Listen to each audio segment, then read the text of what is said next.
So here we are. We're in the Ouroboros fish system. We're inside of our main sort of like science facility, if you will. This structure here houses all the audio-visual equipment for monitoring the system, and also the different controls for the pumps, and then also the battery bank. So this is our little security hut. Just come out on the backside. We're standing right over a grow bed, but I want to show you the heart of the system, which is our solar pump. So just follow me this way. Pretty treacherous terrain, so watch your step.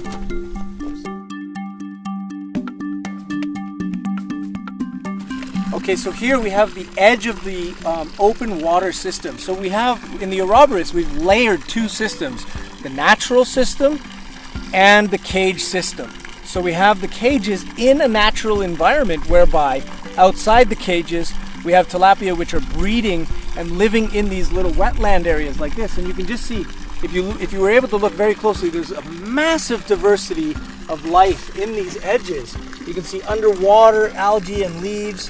You can see the salvinia that we're controlling. We bring it up on land like this to dry it out and turn it into mulch for our farmers. This is some water hyacinth growing here. And these are all helping us to filter the water. So in typical aquaponics, you would have people saying, well, you need to turn over your water 2-3 times a day, or even once a day.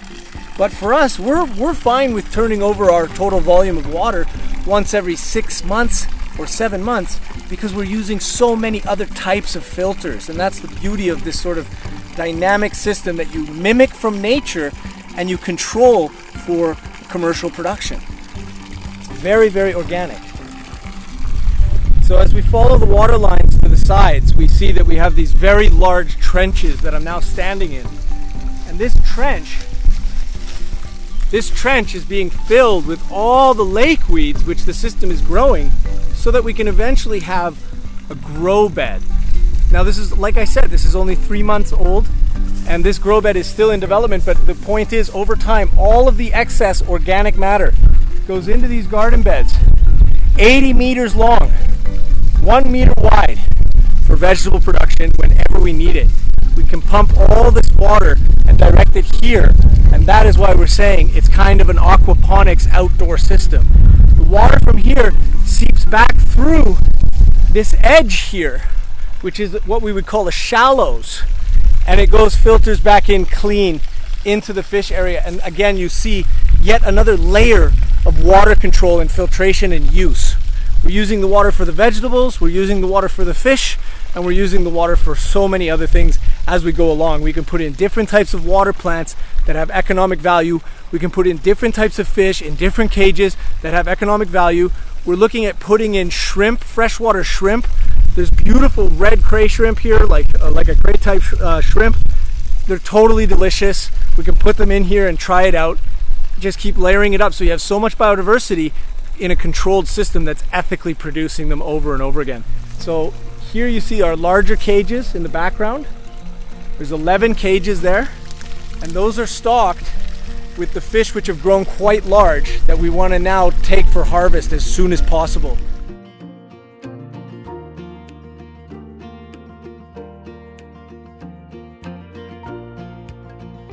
So this is the central water tower. We built this on the hopes that we would be aerating the system from multiple points, and it's done that. So we have 2 lines coming off of here, one going to the west, one going to the east side of the pond, and one has 4 different distribution points and another one has 8. And this aerated water is flowing from the far end of the pond all the way up, aerating in there.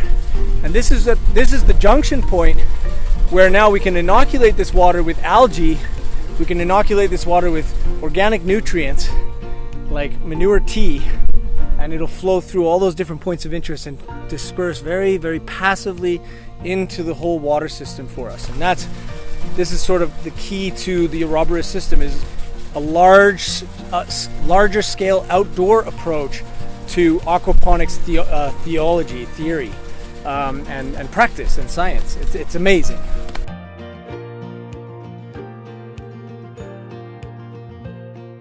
Okay, so here we are. We're at the inlet area. This is the lowest part of the acreage that we're on, the land that we're on, and you can see behind me here, by about 300 meters, there's a swamp that begins, And it's from that swamp that when the tide of the lake comes up, the Lake Choga is just in the background here. You can see some mountains there, foothills.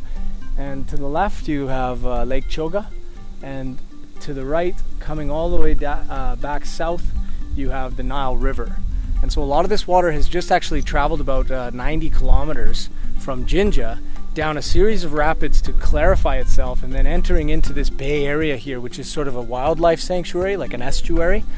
And so by working very passively on our land, instead of going out and incursing on the lake with our activities and our cages, which is very risky, not only from a business but also a health perspective, we've moved the fish system into our land, and we're working with those passive flows. The Ouroboros fish system was created as a means to solve many of the problems that we were facing when farming our fish on Lake Choga.